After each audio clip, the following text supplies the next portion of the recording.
Yeah, there is no climbing on that. Colorado Blue Spruce. It's a really commonly planted tree in our area, but you know what? It doesn't belong here. This tree really belongs up in the mountains of Colorado or in the high Sierras, someplace where the cold weather is going to make a big difference.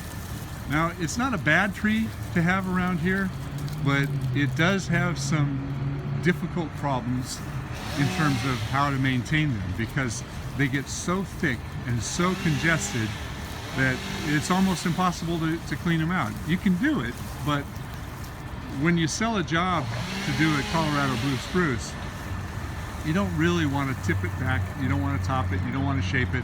All you want to do is clean out the dead wood on the inside. And it's kind of a one-shot deal. But here, let me get up underneath here and I'll show you what's going on. It's a mess. You gonna clean this one out? This is your job. Is that part of the deal?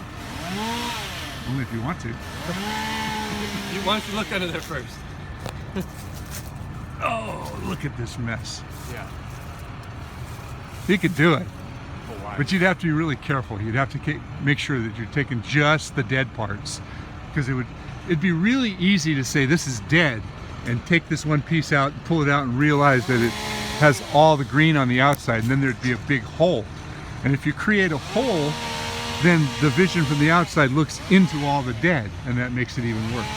Yeah. So It realistically, wouldn't look any different from the outside anyway. it wouldn't, but aesthetically it would look really nice. And if this tree was raised up a little bit, then the interior would look good.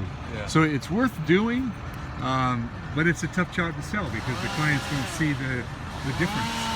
Unless you take them out there and show them before and then come out there and show them after. They seem to be, they accumulate, you know, nests and rodents and all kinds of stuff gets up inside there. But I think they grow entirely differently up in the native environment because they have the really fierce storms that come through. See, we don't have the winds, we don't have the fierce weather conditions, we don't have the snow, the cold snaps, all the stuff that keeps these trees growing slower.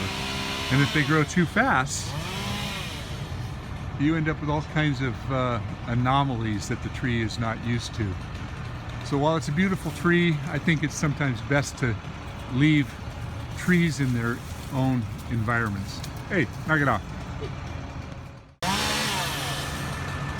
part of the job we've got today is also trimming these really massive evergreen ash. They're about 90 to 100 feet tall, and fortunately nobody's ever topped these trees, so we're basically going to be raising up some of the low limbs and cleaning out the dead wood, the inside suckers, and opening them up, but we're going to keep the canopy pretty much intact. Now what's interesting, Kaylin just asked me how old these trees are. Let's stand by the bases so you can see how big this is. This tree is pretty significant. You know, it's probably 5 or 6 feet across at the base. That one over there is even bigger. And you can look up into the canopy.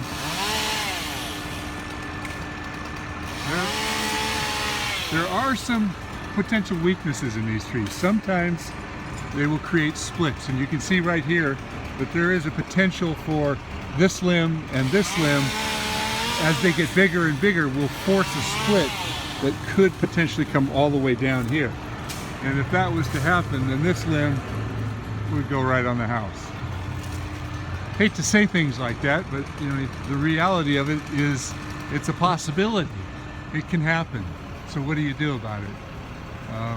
You can't really cable it together because the pressure that's being exerted between these two limbs up here would exceed the ability to hold it together with cables. It would just push the lags or the rods apart.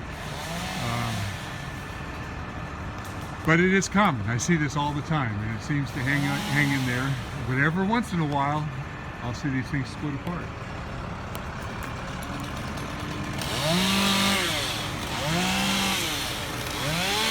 Weight reduction may help. It may reduce some of the strain on it, but you cannot eliminate the pressure from this limb to this limb, the expansion as they get bigger and bigger, and they grow pretty fast. So how old do you think these trees are? I'm guessing 50? Well, I gotta go way back to get these trees in. I still gotta go way up to get a better idea how big the tree is. If you notice that the top of this evergreen ash, Fraxinus UDI, you can see lots of little bits that look like it's got dead throughout the entire tree. Those are actually the remains of the seed pods.